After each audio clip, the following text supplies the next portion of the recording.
नमस्कार दोस्तों, स्वागत है आपका तिवारी एकेडमी में।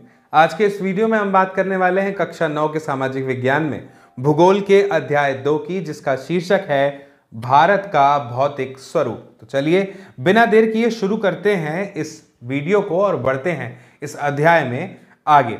दोस्तों, सबसे पहले हमें बताया गया है कि जैसा कि हम जानते हैं, क्या जानते हैं कि भारत जो है वो विभिन्न स्थलाकृतियों वाला एक देश है, वो भी कैसा, विशाल देश है, यानी कि बड़ा देश है।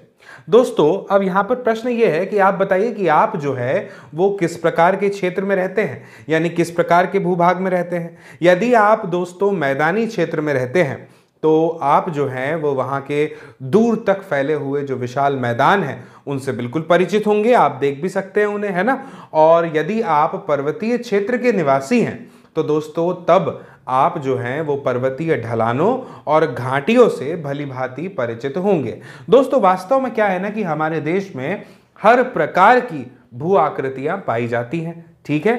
और दोस्तों, जैसे पर्वत हो गए, मैदान हो गए, मरुस्थल हो गए, द्वीप समूह हो गए, पठार हो गए, ये सब की सब जो है हमारे देश में पाई जाने वाली भू आकृतियां हैं, है ना। दोस्तों, भारत की जो भूमि है ना वो बहुत ही अधिक भौतिक विभिन्नताओं को दर्शाती है। भाई, विविधताओं वाला और विभिन्नताओं वाला देश तो हमारा है ही, ये तो हम कक्षा 6 से पढ़ रहे हैं। दोस्तों, भूगर्भीय तौर पर अगर हम बात करें ना तो प्रायद्वीपीय पठार जो है वो पृथ्वी की सतह का सबसे प्राचीनतम भाग है, समझ रहे हैं आप। और इसे ही दोस्तों भूमि का एक बहुत ही स्थिर भाग जो है वो माना जाता है। लेकिन परंतु दोस्तों, हाल के जो भूकंप आए उन्होंने इस बात को गलत साबित कर दिया।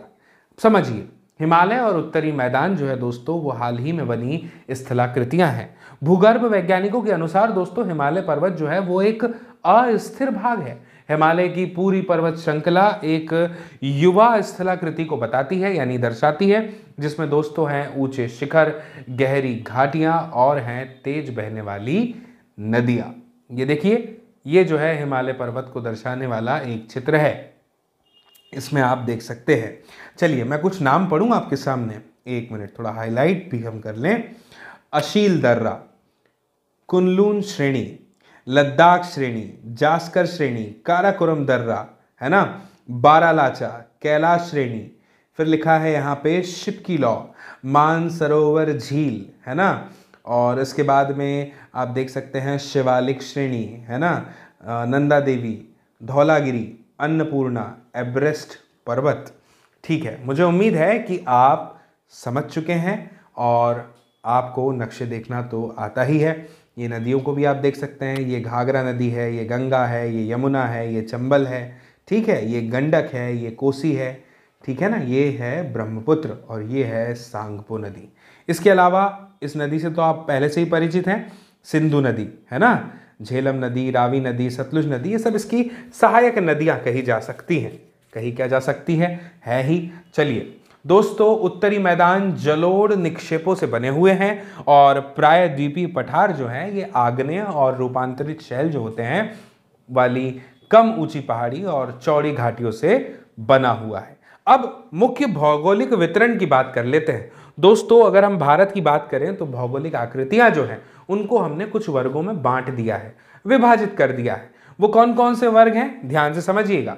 सबसे पहले नंबर पे आता है हमारा हिमालय पर्वत श्रृंखला, है ना। दूसरा है उत्तरी मैदान, तीसरा है प्रायद्वीपीय पठार, चौथा है भारतीय मरुस्थल, पांचवा है तटीय मैदान और छठा है द्वीप समूह। चलिए बात करते हैं दोस्तों हिमालय पर्वत की। दोस्तों, आप जानते हैं हिमालय पर्वत कहां पर स्थित है, भारत की उत्तरी सीमा पर। दोस्तों, विस्तृत हिमालय भूगर्भीय रूप से युवा और बनावट के दृष्टिकोण से एक वलित पर्वत श्रृंखला है ना, कुछ इस तरह से। दोस्तों, ये पर्वत श्रृंखलाएं जो है ना ये पश्चिम पूर्व दिशा में सिंधु से लेकर के ब्रह्मपुत्र तक के फैली हुई हैं। अभी मैंने चित्र में आपको सिंधु नदी और ब्रह्मपुत्र नदी दिखाई थी, है ना। दोस्तों, हिमालय जो है वो विश्व की सबसे ऊंची पर्वत श्रेणी है। याद रखिए, मैं विश्व की सबसे ऊंची पर्वत श्रेणी है ऐसा आपको बता रहा हूं, ना कि सिर्फ भारत की। और दोस्तों, एक अत्यधिक असम अवरोधों में से ये एक है। दोस्तों, ये 2400 किलोमीटर की लंबाई में फैले एक अर्धवृत्त का निर्माण करते हैं। ठीक है ना। और दोस्तों अगर हम बात करें इसकी चौड़ाई की तो कश्मीर में 400 किलोमीटर और अरुणाचल में यह 150 किलोमीटर के आसपास है। दोस्तों पश्चिमी भाग जो है उसकी अपेक्षा जो पूर्वी भाग है उसकी ऊंचाई जो है आप कहेंगे कि अधिक विविधता इसमें पाई जाती है। और अपने पूरे देशांतरीय विस्तार की अगर हम बात करें हिमालय के, आप भली भांति जानते हैं कि देशांतरीय विस्तार क्या होता है ना, खड़ी लाइनों की बात की जा रही है, आड़ी लाइनों की नहीं, अक्षांश की नहीं। तो मैं क्या कह रहा था कि अपने पूरे देशांतरीय विस्तार के साथ में दोस्तों हिमालय जो है इसको आप 3 भागों में हम बांट सकते हैं। इन श्रृंखलाओं के बीच में दोस्तों बहुत अधिक संख्या में पाई जाती हैं क्या, घाटियां। और सबसे उत्तरी भाग में है क्या, महान या आंतरिक हिमालय या फिर हिमाद्री। इस श्रृंखला को यही कहा जाता है। दोस्तों ये सबसे अधिक सतत श्रृंखला है, आप याद रखिएगा, जिसमें क्या है 6000 मीटर की औसत ऊंचाई वाले सर्वाधिक ऊंचे शिखर है, सबसे ऊंचे शिखर है। दोस्तों इसमें हिमालय के सभी मुख्य शिखर है जो पाए जाते हैं। यहां पर नाम दिए हिमालय के कुछ ऊंचे शिखरों के विषय में, माउंट एवरेस्ट है ना, नेपाल है देश, और ऊंचाई है इसकी 8848 किलोमीटर नहीं मीटर। फिर है कंचनजंगा, ये भारत में है 8598 मीटर।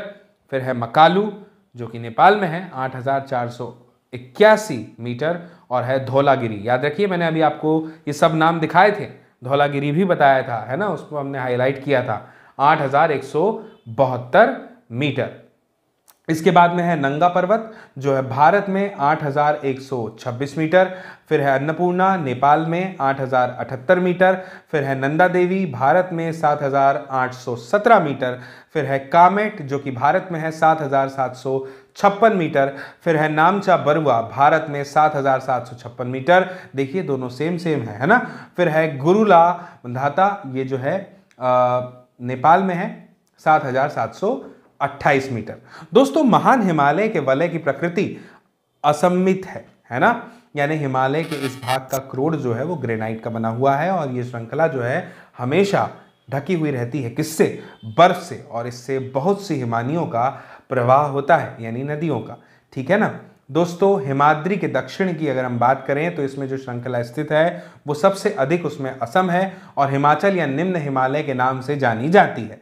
दोस्तों इन श्रृंखलाओं का जो निर्माण है वो मुख्य रूप से अत्यधिक संपीड़ित तथा परिवर्तित शैलों से हुआ है और इनकी ऊंचाई 3700 मीटर से 4500 मीटर के बीच और औसत चौड़ाई की अगर बात करें तो वो है 50 किलोमीटर। जबकि दोस्तों पीर पंजाल श्रृंखला का नाम आपने जरूर सुना होगा, ये सबसे लंबी और सबसे महत्वपूर्ण श्रृंखला है। धौलाधर जिसको मैंने अभी हाईलाइट करके आपको बताया था, और महाभारत श्रृंखलाएं जो है ये भी महत्वपूर्ण है, इन्हें भी नजरअंदाज नहीं किया जाता। इस श्रृंखला में दोस्तों कश्मीर की घाटी और हिमाचल के कांगड़ा एवं कुल्लू की घाटियां भी स्थित है। इस क्षेत्र को पहाड़ी नगरों के लिए मुख्य रूप से जाना जाता है। दोस्तों हिमालय की सबसे बाहरी जो श्रृंखला है उसको कहा जाता है शिवालिक, आपने जरूर नाम सुना होगा, हमने हाईलाइट भी तो किया था। दोस्तों इनकी चौड़ाई 10 से 50 किलोमीटर तथा ऊंचाई की अगर बात करें तो 900 से 1100 यानी 1100 मीटर के मध्य में है। दोस्तों ये जो श्रृंखलाएं हैं ये उत्तर में स्थित मुख्य हिमालय की श्रृंखलाओं से नदियों के द्वारा लाई गई असंपीड़ित अवसादों से बनी हुई है। दोस्तों ये घाटियां बजरी तथा जलोढ़ की मोटी परत से ढकी हुई भी है और निम्न हिमाचल तथा शिवालिक के बीच में स्थित लंबवत घाटी को दून के नाम से जाना जाता है। आपसे प्रश्न पूछ लिया दून क्या है, तो आप जवाब देंगे कि शिवालिक के और हिमाचल के बीच में स्थित लंबवत घाटी है जिसको दून के नाम से जाना जाता है। दोस्तों कुछ प्रसिद्ध दून है, देहरादून, कोटली दून और पाटली दून। ठीक है, मुझे उम्मीद है आपको जानकारी समझ में आई होगी। अब आगे बढ़ते हैं और आगे बढ़ते हुए बात करते हैं इस चित्र की। इस चित्र को देखिए, ये हिमालय पर्वत का चित्र है। दोस्तों इस उत्तर दक्षिण के अतिरिक्त हिमालय को पश्चिम से पूर्व तक स्थित क्षेत्रों के आधार पर भी विभाजित किया गया है। अब ये जो वर्गीकरण है दोस्तों, इसको नदी की घाटियों की सीमाओं के आधार पर किया गया है। भाई जब हम वर्गीकरण की बात कर रहे हैं तो हमें ये पता होना चाहिए कि वर्गीकरण किस आधार पर किया गया है। तो आप याद रखिएगा कि इन वर्गीकरण को नदी घाटियों की सीमाओं के आधार पर किया गया है। उदाहरण के तौर पर देख लीजिए, सतलुज और सिंधु, इनके बीच में जो स्थित हिमालय के भाग है उसको पंजाब हिमालय के नाम से जाना जाता है, लेकिन पश्चिम से पूर्व तक क्रमशः इसे कश्मीर तथा हिमाचल हिमालय के नाम से भी जाना जाता है। दोस्तों सतलुज तथा काली नदियों के बीच स्थित जो हिमालय है, इसके भाग को कुमाऊं हिमालय के नाम से भी जाना जाता है। और काली तथा तिस्ता नदियां जो है नेपाल हिमालय का एवं तिस्ता तथा दिहांग नदियां असम हिमालय का सीमांकन करती हैं। दोस्तों हिमालय के कुछ क्षेत्रीय नाम जो है उनके बारे में आप जरूर पता कर सकते हैं। और मैं आपको बता दूं कि ब्रह्मपुत्र हिमालय की जो है सबसे पूर्वी सीमा बनाती है। दिहांग महाखड्ड जो है गार्ज, इसके बाद हिमालय दक्षिण की ओर एक तीखा मोड़ बनाते हुए भारत की पूर्वी जो सीमा है उसके साथ में फैल जाता है। यहां पर हमें यह बताया गया है दोस्तों कि इन्हें पूर्वांचल या पूर्वी पहाड़ियां या फिर पर्वत श्रृंखलाओं के नाम से भी जाना जाता है। इसके साथ में मैं आपको बता दूं कि ये पहाड़ियां उत्तर पूर्वी राज्यों से होकर के गुजरती है और मजबूत बलुआ पत्थर है ना, आप जानते हैं हमने पढ़ा है कक्षा 8 में, अवसादी शैल, इन सब से मिलकर के ये बनी है और ये घने जंगलों से ढकी है तथा अधिकतर समांतर श्रृंखलाओं और घाटियों के रूप में ये फैली हुई है। पूर्वांचल में पटकाई है, नागा, मिजो तथा मणिपुर पहाड़ियां इसमें शामिल है। बात करते हैं दोस्तों उत्तरी मैदान की। उत्तरी मैदान जो है अगर हम इसकी बात करें तो ये 3 प्रमुख नदी प्रणालियों से मिलकर के बना हुआ है। वो कौन कौन सी है? सिंधु, गंगा एवं ब्रह्मपुत्र और इसकी कुछ सहायक नदियां।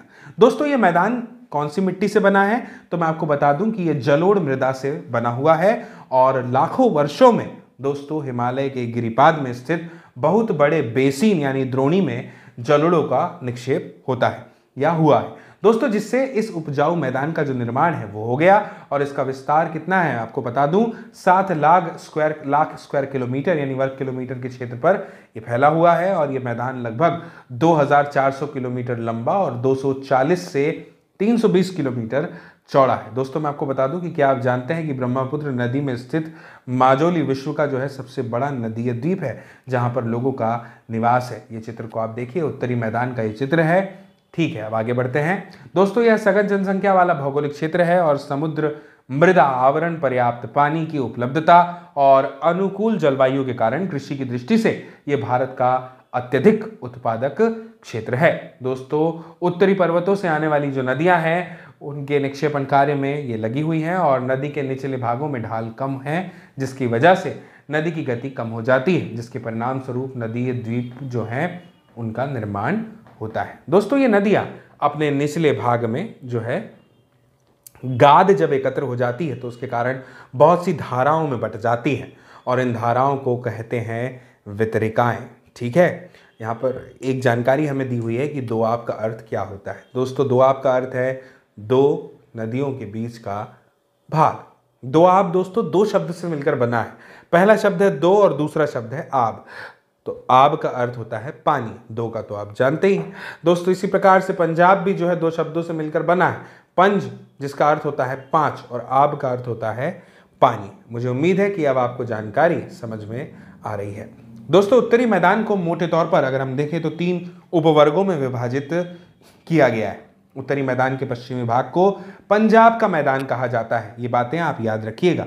और सिंधु और इसकी जो सहायक नदियां हैं दोस्तों, इसके द्वारा बनाए गए जो मैदान है उसका बहुत बड़ा भाग जो है वो स्थित है पाकिस्तान में। दोस्तों सिंधु और इसकी सहायक नदियां झेलम, चेनाब, रावी, व्यास तथा सतलुज हिमालय से निकलती है और मैदान के इस भाग में दोआबों की संख्या बहुत ज्यादा है। दोस्तों गंगा के मैदान की अगर हम बात करें तो इसका विस्तार जो है वो घग्गर और तिस्ता नदियों के मध्य में है और ये उत्तरी भारत के राज्य जो कि हरियाणा, दिल्ली, उत्तर प्रदेश, बिहार, झारखंड के कुछ भाग तथा पश्चिम बंगाल में फैला हुआ है और ब्रह्मपुत्र का मैदान इसके पश्चिम विशेषकर असम में स्थित है। दोस्तों उत्तरी मैदानों की व्याख्या सामान्य रूप से इसके उच्चावचों में बिना किसी विविधता वाले समतल स्थल के रूप में की जाती है। किसकी व्याख्या? उत्तरी मैदानों की व्याख्या। दोस्तों ये जो विस्तृत मैदान है इनकी भौगोलिक आकृतियों में भी विविधता है और आकृतिक भिन्नता के आधार पर उत्तरी मैदानों को 4 भागों में विभाजित किया जा सकता है। किसकी वजह से? आकृतिक भिन्नता के आधार पर। किसको? उत्तरी मैदानों को क्या किया जा रहा है? विभाजित किया जा रहा है। कितने भागों में? 4 भागों में। दोस्तों नदियां पर्वतों से नीचे उतरते समय शिवालिक की ढाल पर 8 से 16 किलोमीटर के चौड़ी पट्टी में गुटिका का निक्षेपण करती है और इसे भाबर के नाम से जाना जाता है। प्रश्न पूछा जा सकता है, आप इसे याद रखिएगा। दोस्तों जितनी भी सरिताएं हैं वो इस भाबर पट्टी में आकर के गायब हो जाती हैं, यानी विलुप्त हो जाती हैं, और इस पट्टी के दक्षिण में ये सरिताएं और नदियां पुनः निकल आती हैं और नम और दलदली क्षेत्र का निर्माण करती है, जिसे क्या कहा जाता है, तराई। ठीक है दोस्तों, यह वन्य प्राणियों से भरा घने जंगलों का क्षेत्र था। बंटवारा जब हुआ तो उसके बाद पाकिस्तान से आए शरणार्थियों को कृषि योग्य भूमि उपलब्ध कराने के लिए इस जंगल को काटा गया। ठीक है, काटा जा चुका है और इस क्षेत्र के दुधवा राष्ट्रीय पार्क की स्थिति हम ज्ञात कर सकते हैं। ठीक है दोस्तों, उत्तरी मैदान का सबसे विशालतम भाग जो है वो पुराने जड़ोड़ का बना हुआ है और वे नदियों के बाढ़ वाले मैदान के ऊपर स्थित है और वेदिका जैसी जो आकृति है ये प्रदर्शित करते हैं। इस भाग को भांगर के नाम से जाना जाता है। तो भाबर भांगर क्या है, अब आपको समझ में आ गया होगा। दोस्तों इस क्षेत्र की जो मिट्टी है, जो मृदा है, उसमें चूनेदार निक्षेप पाए जाते हैं जिसे स्थानीय भाषा में कंकड़ कहा जाता है ना, और बाढ़ वाले मैदानों के नए तथा युवा निक्षेपों को खादर कहा जाता है। दोस्तों खादर क्या है, कंकड़ क्या है, ये प्रश्न कई बार पूछे जा चुके हैं और इनका लगभग प्रत्येक वर्ष पुनर्निर्माण होता है दोस्तों, इसलिए उपजाऊ होते हैं और तथा गहन खेती के लिए एक आदर्श है। अब बात करते हैं प्रायद्वीपीय पठार की। दोस्तों प्रायद्वीपीय पठार एक मेज की आकृति वाला स्थल है जो पुराने क्रिस्टलीय, आग्नेय तथा रूपांतरित शैलों से बना हुआ है।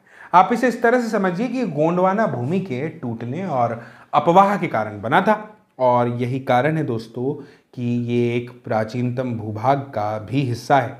इस पठारी भाग में दोस्तों चौड़ी और छिछली घाटियां हैं और गोलाकार पहाड़ियां हैं। इस पठार के दोस्तों हमें यहाँ पर दो मुख्य भाग बताए गए हैं, एक है मध्य उच्च भूमि और दूसरा है दक्कन का पठार। दोस्तों नर्मदा नदी के उत्तर में अगर हम बात करें तो प्रायद्वीपीय पठार का वह भाग जो कि मालवा के पठार के अधिकतर भागों में फैला हुआ है उसे मध्य उच्च भूमि के नाम से जाना जाता है। दोस्तों इसके अलावा हमें यह भी बताया गया है कि विंध्य श्रृंखला दक्षिण में सतपुड़ा श्रृंखला तथा उत्तर पश्चिम में अरावली से घिरी हुई है और पश्चिम में यह धीरे धीरे राजस्थान के बलुई और पथरीले मरुस्थल से मिल जाता है। दोस्तों इस क्षेत्र में बहने वाली नदियां चंबल, सिंध, बेतवा तथा केन दक्षिण पश्चिम से उत्तर पूर्व की तरफ बहती हैं और इस प्रकार वे जो है इस क्षेत्र के ढाल को दर्शाती है। दोस्तों मध्य उच्च भूमि पश्चिम में चौड़ी लेकिन पूर्व में है संकीर्ण। दोस्तों इस पठार के पूर्व विस्तार को स्थानीय रूप से बुंदेलखंड तथा बघेलखंड के नाम से जाना जाता है और हमें यह बताया है कि इसके और पूर्व के विस्तार को दामोदर नदी द्वारा अपवाहित छोटा नागपुर का पठार दर्शाता है। दोस्तों दक्षिण का पठार एक त्रिभुजाकार भूभाग है, याद रखिएगा आप, जो नर्मदा नदी के दक्षिण में स्थित है और उत्तर में इसके चौड़े आधार पर सतपुड़ा की श्रृंखला है, जबकि अगर हम बात करें तो महादेव, कैमूर की पहाड़ी तथा मैकाल श्रृंखला इसके पूर्वी विस्तार में आते हैं। दोस्तों भारत के भौतिक मानचित्र पर इन पहाड़ियों और श्रृंखलाओं की स्थिति को हम ज्ञात कर सकते हैं। दक्षिण का पठार पश्चिम में ऊंचा और पूर्व की ओर कम ढाल वाला है और इस पठार का एक भाग उत्तर पूर्व में भी देखा जाता है जिसे स्थानीय रूप से मेघालय, कार्बी एंगलोंग पठार तथा उत्तर कचार पहाड़ी के नाम से भी जाना जाता है। दोस्तों ये एक भ्रंश के द्वारा छोटा नागपुर पठार से अलग हो गया है और पश्चिम से पूर्व की ओर तीन महत्वपूर्ण श्रृंखलाएं गारो की श्रृंखला, खासी और जयंतिया की श्रृंखला है। दोस्तों दक्षिण के पठार के पूर्वी एवं पश्चिमी सिरे पर क्रमशः पूर्वी तथा पश्चिमी घाट स्थित है और पश्चिमी घाट पश्चिमी तट के समानांतर स्थित है और दोस्तों ये सतत है। मुझे उम्मीद है कि आप इस अध्याय में दिए हुए नक्शे में अवश्य ये सारी चीज़ों को देख पा रहे होंगे, कल्पना कर पा रहे होंगे, क्योंकि ये भूगोल में आवश्यक हो जाता है। दोस्तों भारत के भौतिक मानचित्र में थाल घाट, भोर घाट और पाल घाट को भी आप देख सकते हैं। दोस्तों पश्चिमी घाट पूर्वी घाट की अपेक्षा बहुत ऊंचे हैं। पूर्वी घाट के 600 मीटर की औसत ऊंचाई की तुलना में पश्चिमी घाट की ऊंचाई 900 से 1600 मीटर है, 1600 मीटर है। पूर्वी घाट का विस्तार दोस्तों महानदी घाटी से दक्षिण में नीलगिरी तक है और पूर्वी घाट का विस्तार जो है वो सतत नहीं है, ये अनियमित है एवं बंगाल की खाड़ी में गिरने वाली नदियाँ जो है उन्होंने इसको काट दिया है। अगर मैं बात करूँ तो आपको बता दूँ कि पश्चिमी घाट में पर्वतीय वर्षा होती है, ठीक है, और ये वर्षा जो है घाट के पश्चिम ढाल पर आर्द्र हवा जो है उसके टकराकर ऊपर उठने के कारण से होती है और पश्चिमी घाट को विभिन्न स्थानीय नामों से भी जाना जाता है। दोस्तों पश्चिमी घाट की ऊंचाई उत्तर से दक्षिण की ओर बढ़ती चली जाती है। इस भाग के जो शिखर है वो ऊंचे हैं, जैसे अनाईमुड़ी 2695 मीटर, डोडा बेटा 2633 मीटर। दोस्तों पूर्वी घाट का सबसे ऊंचा शिखर है महेंद्रगिरी, ये 1500 मीटर। और दोस्तों पूर्वी घाट के दक्षिण पश्चिम में शेवराय तथा जावेरी की जो पहाड़ियां हैं, जावेरी की पहाड़ियां हैं वो स्थित है। आप कहेंगे कि सर आप एक क्रम से पढ़ रहे हैं, मैं आपको बता दूं कि ये सिर्फ नामों की जानकारी है जो मैं आपको दे रहा हूं। जहां कहीं मुझे ऐसा महसूस होता है कि मुझे आपको समझाना है, वहां मैं रुककर आपको समझाता भी हूं, ये बात आप मुझसे बेहतर जानते हैं। दोस्तों उडगमंडलम, जिसे ऊटी के नाम से भी जाना जाता है, याद रखिए उडगमंडलम ऊटी के नाम से जाना जाता है, तथा कोडई कैनाल जैसे प्रसिद्ध पहाड़ी नगर जो है उनकी स्थिति आप मानचित्र में देख सकते हैं। दोस्तों प्रायद्वीपी पठार की एक विशेषता जो है वो यहाँ पाई जाने वाली काली मिट्टी है, जिसे दक्कन ट्रैप के नाम से भी जाना जाता है। दोस्तों इसकी उत्पत्ति हुई थी ज्वालामुखी से, है ना, ज्वालामुखी से हुई है, और इसीलिए इसे शैल आग, ये जो है इसके शैल आग्नेय है, और वास्तव में इन शैलों का समय के साथ अपरदन हुआ है, जिनसे काली मृदा का निर्माण हुआ है। दोस्तों अरावली की पहाड़ियां प्रायद्वीपी पठार के पश्चिमी एवं उत्तर पश्चिमी किनारे पर स्थित है। ये दोस्तों बहुत अधिक अपरदित एवं खंडित पहाड़ियां हैं, और ये गुजरात से लेकर दिल्ली तक दक्षिण पश्चिम एवं उत्तर पूर्व दिशा में फैली हुई है। बात करते हैं भारतीय मरुस्थल की। दोस्तों अरावली पहाड़ी के पश्चिम किनारे पर थार का मरुस्थल स्थित है। ये हम पहली बार नाम नहीं पढ़ रहे, इतिहास में हमने पहले भी पढ़ा है ना। दोस्तों ये बालू के टिब्बों से ढका एक तरंगित मैदान है, और इस क्षेत्र में प्रतिवर्ष 150 मिलीमीटर से भी कम वर्षा होती है। सिर्फ इतिहास में ही नहीं बल्कि हमने भूगोल में भी पहले थार का नाम पढ़ा है। दोस्तों इस शुष्क जलवायु वाले क्षेत्र में वनस्पति बहुत कम है, वर्षा ऋतु में ही कुछ सरिताएं दिखती हैं और उसके बाद वे बालू में ही विलीन हो जाती हैं। दोस्तों पर्याप्त जल जो है वो नहीं मिलने से समुद्र तक ये नहीं पहुंच पाती। केवल लूनी ही इस क्षेत्र की सबसे बड़ी नदी है। फिर जिक्र आता है बरकान का। बरकान यानी अर्धचंद्राकार बालू का टीला। इसका विस्तार बहुत अधिक क्षेत्र पर होता है दोस्तों, लेकिन लंबवत टीले भारत पाकिस्तान सीमा के सम्मुख प्रमुखता से पाए जाते हैं। और हम अगर जैसलमेर जाएंगे तो बरकान के समूह को हम देख सकते हैं। अब मरुस्थल के बाद हम देखते हैं तटीय मैदानों को। दोस्तों प्रायद्वीपी पठार के किनारे जो है वो संकीर्ण तटीय पट्टियों का एक विस्तार है। दोस्तों ये पश्चिम में अरब सागर से लेकर के अगर पूर्व में देखें तो बंगाल की खाड़ी तक के विस्तृत हैं, और पश्चिमी तट, पश्चिमी घाट तथा अरब सागर के बीच स्थित एक संकीर्ण मैदान है। इस मैदान के दोस्तों 3 भाग हैं। तट के उत्तरी भाग को कोंकण, मुंबई तथा गोवा, मध्य भाग को कन्नड़ मैदान और दक्षिणी भाग को मालाबार तट कहा जाता है। दोस्तों बंगाल की खाड़ी के साथ विस्तृत मैदान चौड़ा एवं समतल है। उत्तरी भाग में इसे उत्तरी सरकार कहा जाता है, जबकि दक्षिणी भाग कोरोमंडल तट के नाम से जाना जाता है। दोस्तों बड़ी नदियां जैसे कि महानदी, गोदावरी, कृष्णा तथा कावेरी इस तट पर विशाल डेल्टा का निर्माण करती हैं। चिल्का झील पूर्वी तट पर स्थित एक महत्वपूर्ण भूलक्षण है, और आप इसे जरूर मैप में भी देखिएगा। क्या आप जानते हैं कि चिल्का झील भारत में खारे पानी की सबसे बड़ी झील है? उड़ीसा में महानदी डेल्टा के दक्षिण में ये स्थित है। बात करेंगे अब तटीय समूह के बाद द्वीप समूह की। दोस्तों हमने पहले ही देखा है कि भारत का मुख्य स्थल भाग अत्यधिक विशाल है, और इसके अतिरिक्त भारत में 2 द्वीपों का समूह स्थित है। अब इन द्वीप समूह को हम पहचानते भी हैं, ना, पहचान सकते भी। ये एक द्वीप है। केरल के मालाबार तट के पास में दोस्तों स्थित लक्षद्वीप की स्थिति को हम ज्ञात कर सकते हैं, और द्वीपों का ये जो समूह है ये छोटे प्रवाल द्वीपों से बना हुआ है। पहले दोस्तों इनको लकाद्वीप, मिनिकॉय तथा एमीन द्वीप के नाम से जाना जाता था। फिर 1973 में इनका नाम लक्षद्वीप रखा गया। यह 32 वर्ग किलोमीटर के छोटे से क्षेत्र में फैला है, और दोस्तों कावारत्ती द्वीप जो है लक्षद्वीप का प्रशासनिक मुख्यालय भी है। इस द्वीप समूह पर पादप तथा जंतु के बहुत से प्रकार पाए जाते हैं। पिटली द्वीप जहां मनुष्य का निवास नहीं है, वहां एक पक्षी अभ्यारण्य भी है। और अब बंगाल की खाड़ी में उत्तर से दक्षिण की तरफ फैले द्वीपों की श्रृंखला की ओर हमें ध्यान देना है। यह अंडमान एवं निकोबार द्वीप है। यह द्वीप समूह आकार में बड़े, संख्या में बहुल तथा बिखरे हुए हैं। प्रवाल जो है दोस्तों ये पॉलिप्स, कम समय तक जीवित रहने वाले सूक्ष्म प्राणी हैं, है ना, और जो कि समूह में रहते हैं, ग्रुप में रहते हैं, और इनका विकास छिछले और गर्म जल में होता है। इनसे कैल्शियम कार्बोनेट का स्राव होता है। प्रवाल स्राव एवं प्रवाल अस्थियां टीले के रूप में निक्षेपित होती हैं। ये मुख्यतः दोस्तों 3 प्रकार के होते हैं। कौन कौन से? प्रवाल रोधिका, तटीय प्रवाल भित्ति, और प्रवाल वलय द्वीप ऑस्ट्रेलिया का ग्रेट बैरियर रीफ प्रवाल रोधिका का अच्छा एक उदाहरण है। दोस्तों प्रवाल वलय द्वीप गोलाकार या हार्स-शू आकार वाले रोधिका होते हैं।